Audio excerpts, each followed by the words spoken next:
আমাদের মুসলিমরা কোনোদিন খারাপ কিছু আচরণও করে নাই, অবমাননা দূরের কথা, তাই না? মুসলিমদের যে শ্রেষ্ঠত্ব আল্লাহ তাআলা বর্ণনা করেছেন, এটা তার একটা প্রমাণ। আমাদের অনেক ত্রুটি আছে, কিন্তু তারপরেও আপনি দেখবেন সারা বিশ্বের মুসলিমরাই সব জাতির মধ্যে শ্রেষ্ঠ জাতি। আজকে কিছু মানুষ খারাপ কাজ করার দায় কিন্তু গোটা উম্মাহ নিবে না।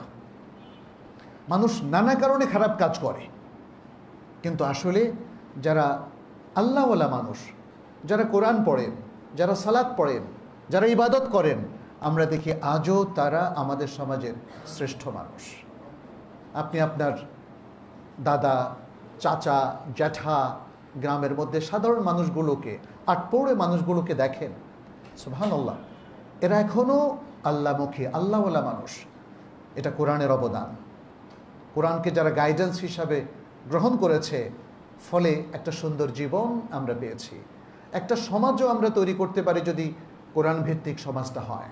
আজকে আমাদের সমাজের মধ্যে নানা মিশ্রণ, নানা বিভ্রান্তি, নানা কালচার, এমনকি পৌত্তলিক কালচারের এখানে একটা বিশাল প্রভাব। ফলে বারাকা কিন্তু সেই বারাকা নেই যে বারাকাটা এই দ্বীনের প্রথম প্রজন্ম সাহাবায়ে কেরাম বা পরবর্তীতে তাবেউন, আতবাউত তাবেউন, তারা যেটা পেয়েছিলেন যে বারাকা, সে বারাকা কিন্তু আজকে আমরা পাচ্ছি না, কোরআন থেকে বিচ্ছিন্ন হয়ে যাওয়ার কারণে। আমরা ছোট্ট কয়েকটা উদাহরণ এবং কয়েকটা হাদিস এখানে উল্লেখ করতে চাই। যেমন ওয়ালিদ ইবনুল মুগীরা, আপনারা জানেন সে ইসলামের ঘোরতর শত্রু ছিল। একবার সে নবী সাল্লাল্লাহু আলাইহি ওয়াসাল্লামের কাছে এসে বলল, ইয়া মুহাম্মদ ইকরা আলাইয়াল কোরআন, হে মুহাম্মদ আমাকে একটু কোরআন পড়ে শোনান। নবী সাল্লাল্লাহু আলাইহি সাল্লাম তখন কোরআনের একটা আয়াত, সূরা আন-নাহলের 90 নম্বর আয়াত, বিখ্যাত আয়াতটা তিনি একটু পড়ে শোনালেন। আয়াতটা হলো, ইন্নাল্লাহা ইয়া'মুরু বিল আদলি ওয়াল ইহসান ওয়া ইতাই যিল কুরবা ওয়া ইয়ানহা আনিল ফাহশাই ওয়াল মুনকারি ওয়াল বাগি ইয়া'iদুকুম লাআল্লাকুম তাযাক্কারুন। আল্লাহ তাআলা নির্দেশ দিচ্ছেন আদল, ন্যায়পরায়ণতা, ইহসান, মানুষের প্রতি দয়া এবং তাদের প্রতি ইহসান করা, এবং যারা আত্মীয় স্বজন আছে তাদেরকে দান করা। আর তিনি নিষেধ করছেন অশ্লীলতা থেকে, মুনকার, অন্যায় থেকে, আল বাগি, জুলুম থেকে। তিনি তোমাদেরকে উপদেশ দিচ্ছেন যেন তোমরা শিক্ষা গ্রহণ করো, যেন তোমরা স্মরণ করো। কি চমৎকার একটা আয়াত! ছোট্ট একটা আয়াতে বিশাল একটা বক্তব্য আল্লাহ সুবহানাহু ওয়া তাআলা প্রদান করলেন। নবী সাল্লাল্লাহু আলাইহি ওয়াসাল্লাম এটা পড়লেন। তখন নবী সাল্লাল্লাহু আলাইহি ওয়াসাল্লাম যখন শেষ করলেন, সে আবারও বলল, ওয়ালিদ ইবনুল মুগীরা, বলে আবার পড়েন। তিনি আবার পড়লেন এবং এভাবে বেশ কয়েকবার তিনি পড়লেন। এই পড়াটা থেকে আসলে সে নিজেই প্রভাবিত হচ্ছিল এবং শেষ পর্যন্ত সে ইসলামের ঘোরতর শত্রু হওয়ার পরেও সে কি বলল লাস্টে? সে বলল, মা ইয়াকুলু হাদা বাশার, এটা কোনো মানুষের বক্তব্য নয়। এর আগে আরো সুন্দর সুন্দর কথা বলেছে, এটা তো খুব মধুর কথা দেখি, এটা তো খুব প্রভাবশালী কথা, এটা শুনতে দেখি ভালো লাগে। এটা আল্লাহর কথা ছাড়া কোনো মানুষের কথা হতে পারে না। সুতরাং আসলে যারা শত্রুরা, ইসলামের শত্রুরা, তোমাদের আরবি সাহিত্য তখন রচনা হচ্ছিল, তারা তো এর একটা সূরার মতো সূরা আনতে পারে নাই, একটা আয়াতও কোরআনের মতো রচনা করতে পারে নাই। আর পুরো কোরআন নিয়ে যখন চ্যালেঞ্জ দেওয়া হলো, সেই কোরআনের মতো কোনো গ্রন্থ তারা তৈরি করতে পারেনি। অতএব আজকে সেই তখন থেকে বেররা, এটা হচ্ছে একটা চিরন্তন মুজিজা, আল্লাহ সুবহানাহু ওয়া তাআলা নাজিলকৃত এক চিরন্তন মুজিজা। আমাদের সবাইকে, গোটা সৃষ্টিকে তিনি কোনো নমুনা ছাড়াই সৃষ্টি করেছেন। যখন এটা শুনল সে, তখন সে বলল, কাদা কালবি ইয়াতির, মনে হয় যেন আমার হৃদয়টা, হার্টটা দেহ থেকে বের হয়ে উড়ে চলে যাবে। সে নিজে বলছে, মানে এই কথার প্রভাব, কারণ সে সত্যকে উপলব্ধি করতে পারল যে আসলে আমি তো স্রষ্টা নই, আমাকে সৃষ্টি করা হয়েছে এবং আমাকে সৃষ্টি করা হয়েছে কোনো নমুনা ছাড়া। আমি তো নাই ছিলাম, তারপর আমি হয়েছি, কোন প্রক্রিয়ার মধ্যে দিয়ে হয়েছি, কে আমাকে সৃষ্টি করেছে। যখন সে আয়াতটা শুনল, তখন সে আয়াতের এই প্রভাব সে অস্বীকার করতে পারল না। প্রিয় উপস্থিতি, আল্লাহ সুবহানাহু ওয়া তাআলা জিন এবং ইনসানকে সৃষ্টি করেছেন। জিন এবং ইনসানের উপরও আমরা দেখতে পাচ্ছি, বিশেষ করে জিন, সূরাতুল জিন আপনারা পড়েছেন, সেখানে স্পষ্ট করে দেখা যায় যে জিনদের উপরেও এই কোরআনের বিশাল একটা প্রভাব।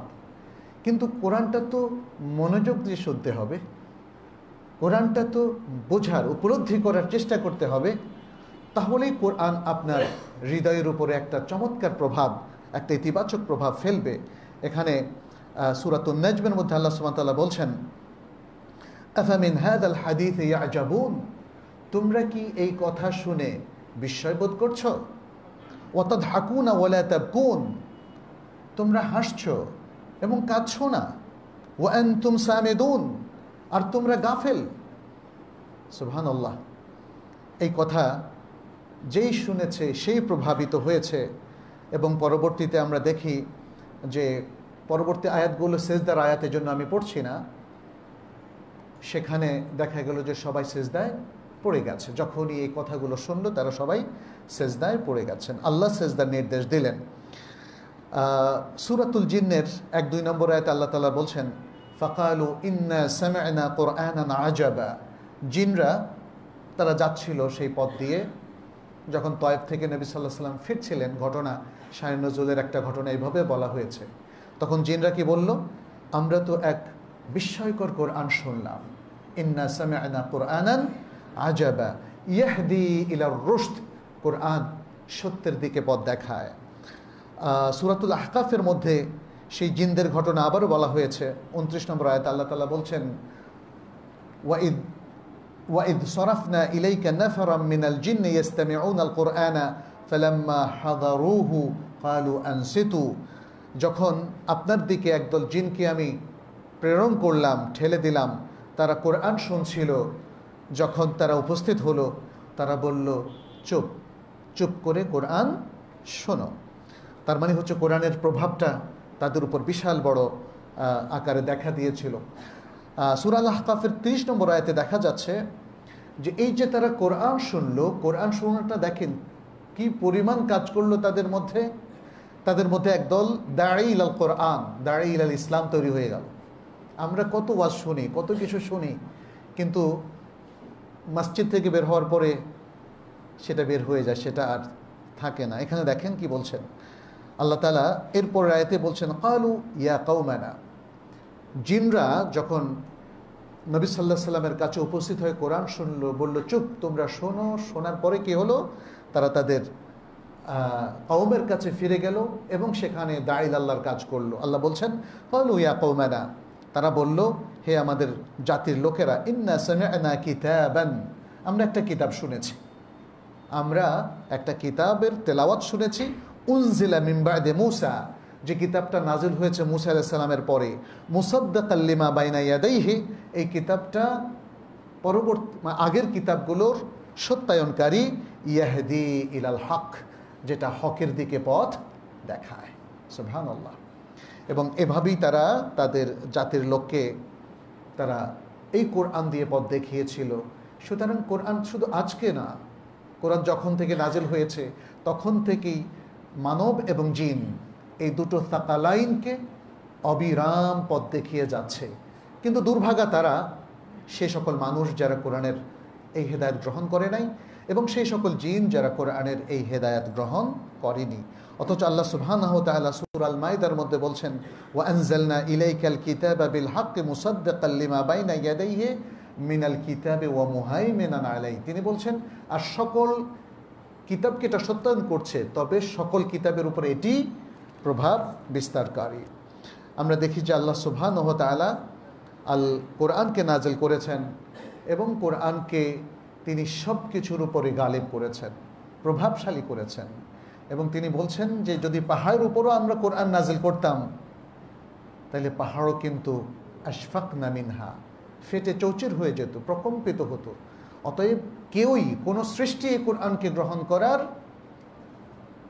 মানে রাজি হয় নাই, তারা গ্রহণ করতে চায় নাই। গ্রহণ করেছে কে? মানুষ। কিন্তু মানুষ গ্রহণ করেছে, আবার বর্জনও করেছে। তো আল্লাহ তাআলা আমাদের সবাইকে হেদায়েত করুন, আমরা সেই দোয়া করছি। আচ্ছা, কোরআনের ফজিলত তো আসলে বলে শেষ করা যাবে না, এখানে দু একটি কথা বলে আমি কোরআন কিভাবে অবমাননা হয় সেদিকে যাচ্ছি। অনেকগুলো আয়াতের পাশাপাশি আল্লাহ রাসূল সাল্লাল্লাহু আলাইহি সাল্লাম তিনি অনেকগুলো হাদিসের মধ্যে কোরআনের ফজিলত বর্ণনা করছেন। আমি কয়েকটা উল্লেখ করছি। আবু মুসা আল আশআরী রাদিয়াল্লাহু তাআলা আনহু থেকে বর্ণিত, তিনি বলেন নবী সাল্লাল্লাহু আলাইহি সাল্লাম বলেছেন, লা রিহা লাহা, খেজুরের কি কোনো গন্ধ আছে? গন্ধ নাই। ওয়া তা'মুহা, স্বাদ ভালো কিন্তু গন্ধ নাই। তাহলে কোনো মুমিন এসে কোরআন তেলাওয়াত, অতএব তার মধ্যে আব্দুল্লাহ ইবনে মাসউদ রাদিয়াল্লাহু তাআলা আনহুর একটা হাদিস বলেছেন, মান ক্বারাআ হারফান মিন কিতাবিল্লাহ ফালাহু, হারফ পড়ে তার জন্য একটা নেকি, ওয়াল হাসানাতু বিআশরি আমসালিহা, এবং একটা নেকি 10 গুণ। লা আকুলু আলিফ লাম হারফুন, আমি বলছি না আলিফ লাম একটা হরফ, বরং আলিফুন হারফুন ওয়া লামুন হারফুন ওয়া মিমুন হারফ। এটা ইমাম তিরমিজি হাসান সনদে বর্ণনা করেছেন। এখানে একটা জিনিস দেখার বিষয়, আমরা অনেকেই যে জিনিসটা ভাবি যে কোরআন তেলাওয়াত করলে প্রত্যেক হরফে একটা করে নেকি এবং একটা নেকি ইকুয়াল টু 10 নেকি হবে, কিন্তু এই বিষয়টা কি সবার জন্য প্রযোজ্য? যে আদৌ কোরআন বোঝে না এবং যে কোরআনকে মানে না, মানার প্রতি তার আকর্ষণ নাই, বরং কোরআন সম্পর্কে সে পুরোপুরি গাফেল, এটা খুব কঠিন হবে যে তার জন্য ওই একই সওয়াব থাকবে ওই মুমিনের মতো যে মুমিন কোরআন বোঝে, কোরআনের গুরুত্ব বুঝে, কোরআনের প্রভাব তার মধ্যে কাজ করে, সে কোরআন অনুযায়ী আমল করে, কোরআন অনুযায়ী সমাজকে গঠনের চেষ্টা করে, তাই না? দুজনের তেলাওয়াত কি সমান? কখনোই না। কিছু মানুষ আছে যারা কোরআন তেলাওয়াত করে 2-3টা সওয়াবের জন্য, আর কোরআনের আর কোনো প্রভাব তাদের উপরে কাজ করে না।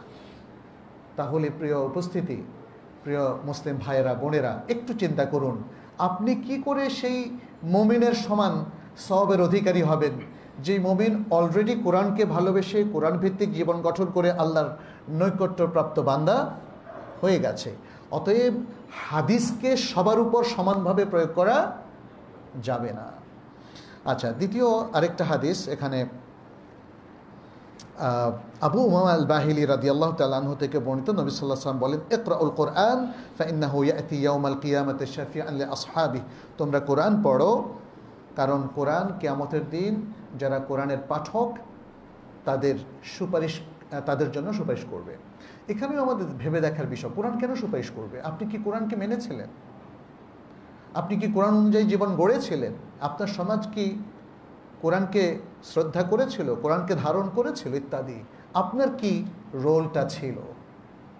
একটু ভাবার অবকাশ আছে। আমাদের অধিকাংশই এই ফজিলতের হাদিসগুলোকে খুবই সাদামাটা করে বোঝার চেষ্টা করি। আমি শুধু মনে করি কোরআনের একটা ছোট্ট অংশ আমল করলে আমি সব পেয়ে যাব। কিভাবে সব পেয়ে যাবেন? কোরআন কি আল্লাহ সুবহানাহু ওয়া তাআলা শুধু তেলাওয়াতের জন্য নাযিল করেছে? অর্থ না বুঝে কোরআনের হুকুকগুলো কি আমরা জানি? কোরআন তেলাওয়াত দিয়ে আপনি চর্চা শুরু করবেন, কিন্তু এরপরে কোরআন হিফজ করবেন, তারপরে কোরআন বুঝবেন, তারপরে কোরআন অনুযায়ী আমল করবেন এবং কোরআনের দিকে দাওয়াত দিবেন, কোরআনকে প্রতিষ্ঠা করবেন। এগুলো সবই হচ্ছে কোরআনের হক বা অধিকার, রাইটস। আপনি কোরআনের গুরুত্বপূর্ণ অধিকারগুলোকে উপেক্ষা করে, যেটা আপনার জন্য খুব সহজ, সকালবেলা ঘুম থেকে উঠে 2 আয়াত পড়লেন, কিছুই বুঝলেন না, বাস আবার রেখে দিলেন, এই আয়াত মানে এই আমল করে কি আপনি এই ফজিলত সবগুলো অর্জন করতে পারবেন? প্রিয় ভাইয়ের, একটু ভাবার অবকাশ আছে আমাদের। হ্যাঁ, বাহ্যিকভাবে কিছু তেলাওয়াত করলে বা সামান্য কিছু আমল করলে আমরা সওয়াবের যে আভাসটা পাই, সেটাকে আমরা অস্বীকার করছি না, কিন্তু মনে রাখবেন চূড়ান্ত সাফল্য এবং কোরআনের মাধ্যমে চূড়ান্ত বেনিফিট মুসলিম উম্মাহ, গোটা মুসলিম উম্মাহ যদি আলোকিত হতে চায়, তাহলে শুধু তেলাওয়াতের মধ্য দিয়ে সেটা অর্জিত হবে না, বরং কোরআনকে ধারণ করতে হবে, কোরআনের অর্থ, কোরআনের গাইডেন্সটা নিতে হবে, কোরআন যে কথাগুলো বলছে সেগুলো উপলব্ধি করে ব্যক্তি থেকে জীবনের সবচেয়ে উচ্চ মার্গ পর্যন্ত সর্বত্র সেগুলোকে প্রতিষ্ঠিত করতে হবে, অন্যথায় এটাকে কোরআন মানা বলা হবে না। কোরআন নিয়ে আসলে আমাদের আরও অনেক গবেষণা রয়েছে। ইবনুল কাইয়িম রাহমাহুল্লাহ তিনিও কোরআনকে যারা ত্যাগ করে তাদের এই ত্যাগের বিভিন্ন উদাহরণ তুলে ধরেছেন। কেউ কোরআন তেলাওয়াত ত্যাগ করে, কেউ কোরআন তেলাওয়াত করে কিন্তু অর্থটাকে ত্যাগ করে, কেউ কোরআনের অর্থটাও বুঝে কিন্তু কোরআন অনুযায়ী আমলকে ত্যাগ করে, কেউ কোরআন প্রতিষ্ঠার এই যে একটা সংগ্রামী কাজ, একটা কষ্টের কাজ, সেটাকে অনেকে ত্যাগ করে। মানুষ অধিকাংশ সময় সব কিছু মানে তার সুবিধার মধ্যে থেকে অর্জন করতে চায়, কিন্তু মনে রাখবেন ইসলামের প্রতিষ্ঠা কখনোই আপনি সব কিছু ঠিক রেখে আরাম আয়েশের মধ্য থেকে এটা কখনোই সম্ভব হবে না। যদি হতো তাহলে এটা রাসূল সাল্লাল্লাহু আলাইহি ওয়াসাল্লামের জন্য হতো, কিন্তু তিনি কি কষ্ট করেন নাই? তিনি তার মাক্কি জীবনে কি পরিমাণ কষ্টের মুখোমুখি হয়েছিলেন দেখেন। মাক্কি জীবনে আমাদের প্রিয় রাসূল সাল্লাল্লাহু আলাইহি ওয়াসাল্লাম তিনি কি হাজারো ধরনের কষ্টের মুখোমুখি হননি? অপমান, শত্রুতা, হত্যার ষড়যন্ত্র, কোনটা বাকি থেকেছে? আমরা অনেকেই মাক্কি জীবনের উদাহরণ দেই যে কাজকর্ম কম করার, কিন্তু আপনার আমার জীবন আর রাসূল সাল্লাল্লাহু আলাইহি ওয়াসাল্লামের মাক্কি জীবন খেয়াল করে দেখুন। ইসলাম আনার কারণে তারা যে বিশাল বাধার মুখোমুখি হয়েছিলেন, আজকে আমরা কোথায়? আর দ্বিতীয়, তিনি মাদানী জীবনে এসে সেখানে তো যুদ্ধের মুখোমুখি হয়েছেন, শত্রুর আক্রমণের মুখোমুখি হননি। তিনি বদরের যুদ্ধ করেননি, ওহুদের যুদ্ধে এবং খন্দকের যুদ্ধে বিশাল বাহিনী কি মদিনা আক্রমণ করেনি? ফলে আমাদেরকে মনে রাখতে হবে যে আসলে খুব সহজে আরামে আয়েশে থেকে আসলে দ্বীনের যে দাবি পূরণ এটা সম্ভব নয়। কোরআনের প্রতি ভালোবাসা থাকলে সেই ভালোবাসার দাবি আমাদেরকে পূরণ করতে হবে। জীবনের সুখ সম্ভোগটাকে আমাদেরকে একটু ইগনোর করতে হবে। আমরা যেন কোরআনের মাধ্যমে আসলে আমাদের জীবনটাকে গড়ি। কোরআন এবং সুন্নাহ আমাদেরকে সেই নির্দেশ দিচ্ছে। নবী সাল্লাল্লাহু আলাইহি সাল্লাম আরেকটা গুরুত্বপূর্ণ হাদিসে বলেছেন, ইন্নাল্লাহা ইয়ারফাউ বিহাদাল কিতাবে আকওয়ামান ওয়া ইয়াদাউ বিহি আখারিন। এটা সহিহ মুসলিমের একটা হাদিস। আল্লাহ সুবহানাহু ওয়া তাআলা এই কিতাব দিয়ে, এই গ্রন্থ আল কোরআন দিয়ে একদল মানুষকে তিনি সম্মানিত করেন আর আরেক দল মানুষকে তিনি অপমানিত করেন। এর নানা ব্যাখ্যা আছে, বাট আমরা সহজেই বুঝতে পারি, খুব সহজ ব্যাখ্যা যেটা, যে মুসলিম উম্মাহ সে উন্নতির উচ্চ মার্গে, মর্যাদার উচ্চ মার্গে আরোহণ করতে পারবে যদি কোরআনকে সে শক্তভাবে আঁকড়ে ধরে। আর সে তার স্থান থেকে চ্যুত হবে যদি সে কোরআনকে আঁকড়ে ধরতে না পারে, এবং আজকে সেটাই হচ্ছে। এখানে প্রসঙ্গত আরেকটা কথাও বলে রাখি, কোরআনকে আঁকড়ে ধরা মানে শুধু কোরআনকে মানা নয়, এর সাথে সুন্নাহও কিন্তু রয়েছে। যেহেতু নবী সাল্লাল্লাহু আলাইহি সাল্লাম স্পষ্ট করে দিয়েছেন, আলা ইন্নী উতিতু, তিনি বলেছেন যে আমাকে কোরআনের সাথে, কিতাবের সাথে অমিতলাহু মা, তার মতো আরেকটা জিনিস দেওয়া হয়েছে। তাহলে কিতাবটা কি এখানে? আল কোরআন। আর অমিতলাহু মাহু সেটা কি? আস-সুন্নাহ। অতএব আল কোরআন এবং আস-সুন্নাহ এ দুটোই হচ্ছে মূলত কোরআন মানার জন্য আমাদের দুটো সোর্স। বাট একে আবার এক কথা আমরা বলতে পারি এটা হলো ওয়াহি। কোরআনও ওয়াহি, সুন্নাহও ওয়াহি। প্রিয় উপস্থিতি, তাহলে আজকের শত্রুরা কোরআনের বিরুদ্ধে প্রথম ষড়যন্ত্রটা করেছে উম্মাহকে হাদিস থেকে বিচ্ছিন্ন করার মধ্য দিয়ে। ফলে তারা একটা গ্রুপ তৈরি করে দিয়েছে যাদেরকে বলা হয় কোরআনিয়ন। তারা কোরআন মানে, হাদিস মানে না। হাদিস না মানলে আসলে কোরআন মানা সম্ভব নয়। অতএব আজকে খুব সহজে আমাদেরকে বুঝতে হবে কোরআন হাদিস দুটো নিয়েই আসলে আমাদেরকে ইসলামকে ফলো করতে হবে, এবং কোরআনের ব্যাখ্যাটাই হলো মূলত হাদিস। হাদিস আসলে অন্য কোনো শাস্ত্র নয়, অন্য কোনো কিছু নয়। এটা কোরআনকেই ডেসক্রাইব করছে, কোরআনকেই বর্ণনা করছে, কোরআনকেই তাকিদ করছে, কোরআনের পক্ষে পরিপূরক বক্তব্য পেশ করছে। অতএব দুটো মানার মধ্য দিয়ে আজকে আমরা যদি কাজ করতে পারি তাহলে কোরআনকে আমরা শ্রদ্ধা করলাম, কোরআনকে আমরা মানলাম, কোরআনকে আমরা প্রতিষ্ঠিত করলাম। যে বিষয়গুলো এখানে এসেছে, কোরআনকে অবমাননা করা, কোরআনের অবমাননা কিভাবে হতে পারে?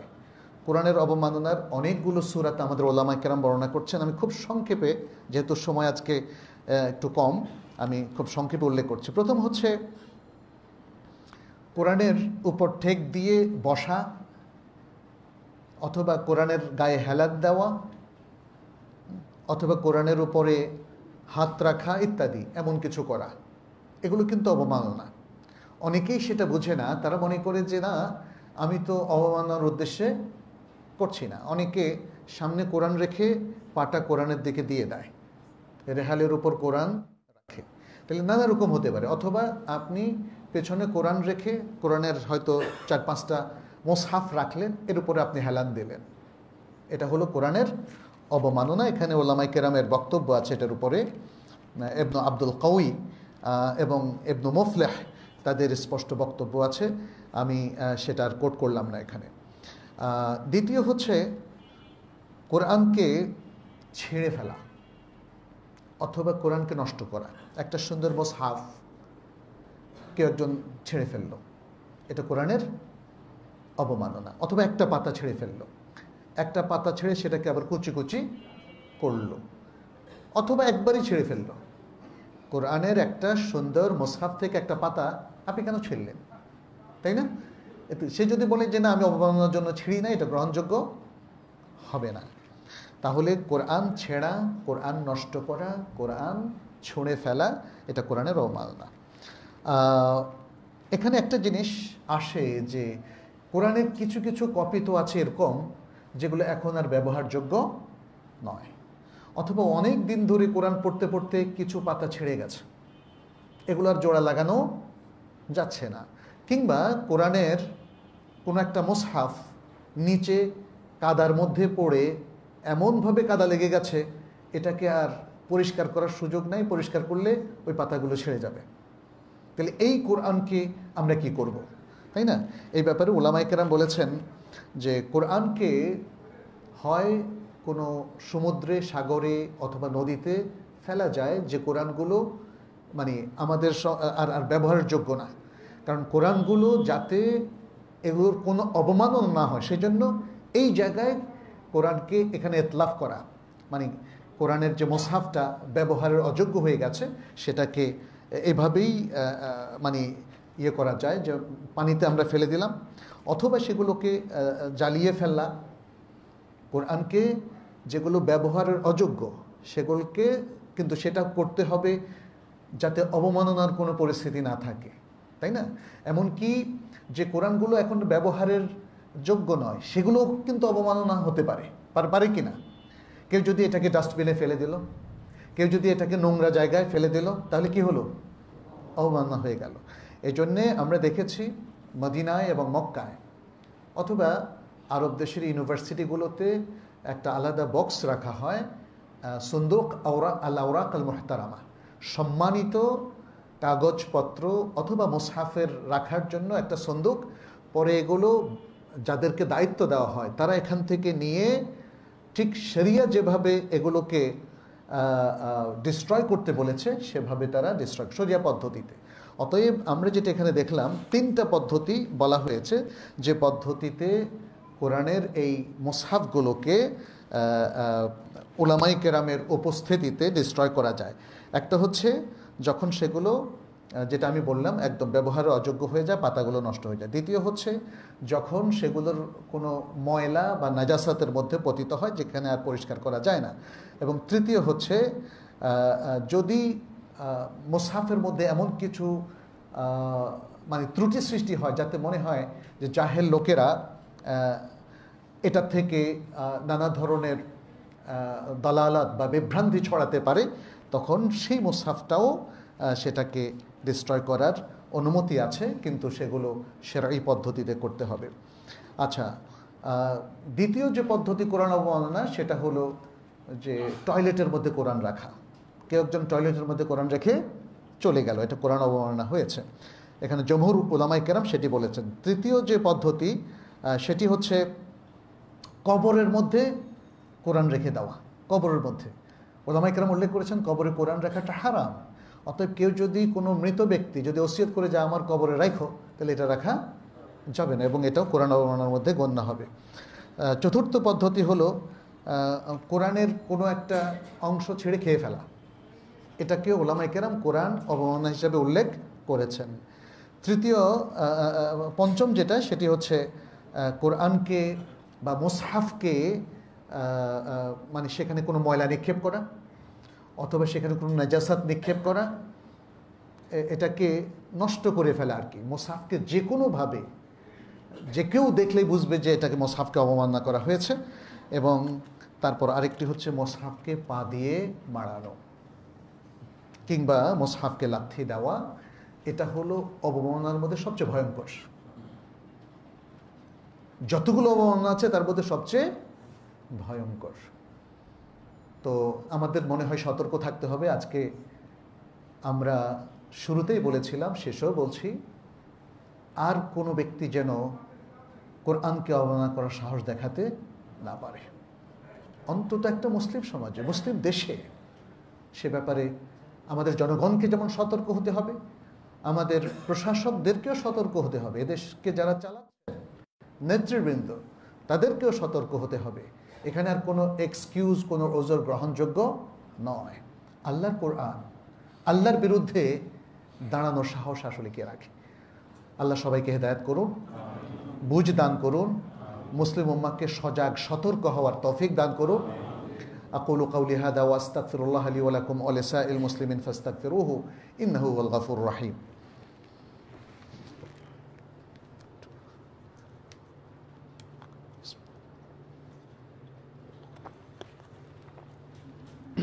আলহামদুলিল্লাহ রাব্বিল আলামিন ওয়াল আকিবাতু লিল মুত্তাকিন ওয়া উসাল্লি ওয়া উসাল্লিমু আলা নাবিয়িনা মুহাম্মাদিন ওয়া আলা আলিহি ওয়া আসহাবিহি আজমাইন, আম্মা বা'দ। আইয়ুহাল মুসলিমুন, কুনু ইবাদাল্লাহিস সালিহিন ওয়া কুনু মিন ইবাদিহিল মুত্তাকিনাল মুমিনিনাল মুখলাসিন। নাসআলুল্লাহ সুবহানাহু আন ইয়াজআলানা ওয়া ইয়্যাকুম মিন ইবাদিহিল মুত্তাকিন ওয়া ইউওয়াফফিকানা ওয়া ইয়্যাকুম লিমা ইউহিব্বু ওয়া ইয়ারদা ওয়া ইয়াজআলানা من أتباع نبينا محمد صلى الله عليه وسلم. اللهم تقبل منا إنك أنت السميع العليم وتب علينا إنك أنت التواب الرحيم. عباد الله, আমরা আবারও একই কথা উচ্চারণ করছি। মুসলিম উম্মার সম্মানিত ভাইয়েরা, বোনেরা, সত্যিকার সিনসিয়ার মুসলিম হওয়ার চেষ্টা করুন। আল্লাহর মুখলেস বান্দা হওয়ার চেষ্টা করুন। আল্লাহর নৈকট্য প্রাপ্ত বান্দা হওয়ার জন্য নিজের জীবনকে সাজিয়ে নিন। আল কোরআন আর সুন্নাহকে ধারণ করুন। এর যে মর্যাদা, সে মর্যাদা রক্ষাকারী বান্দায় পরিণত হয়ে যান। পৃথিবীর কোনো মানুষ যেন আমাদের আল কোরআন এবং আর সুন্নাহর অবমাননা করার কোনো সাহসও পোষণ না করতে পারে, সেভাবেই মুসলিম উম্মার প্রস্তুতি প্রয়োজন। আমাদের শিক্ষা দীক্ষায়, কৃষ্টি, কালচারে, আচার আচরণে এর প্রতি যে শ্রদ্ধা, ভালোবাসা, সেটিকে প্রকাশ করুন। অন্য মানুষরা হয়তো জানেই না, তাই না? এই সমাজের মধ্যে হয়তো প্রচুর মানুষ আছে যারা জানে না কোরআন সুন্নাহর মর্যাদা আমাদের কাছে কতটুকু, কারণ আমরা কোরআন সুন্নাহ থেকে ডিটাচড হয়ে পড়েছি। এটা একটা বড় কারণ। আমাদের অনেকেই দেখা যাচ্ছে যে প্রতিদিন কোরআন তেলাওয়াত করে না। আর যারা সালাত পড়েন না, তাহলে কোরআন তেলাওয়াতও নাই, সালাতও নাই, তাহলে কি অবস্থা?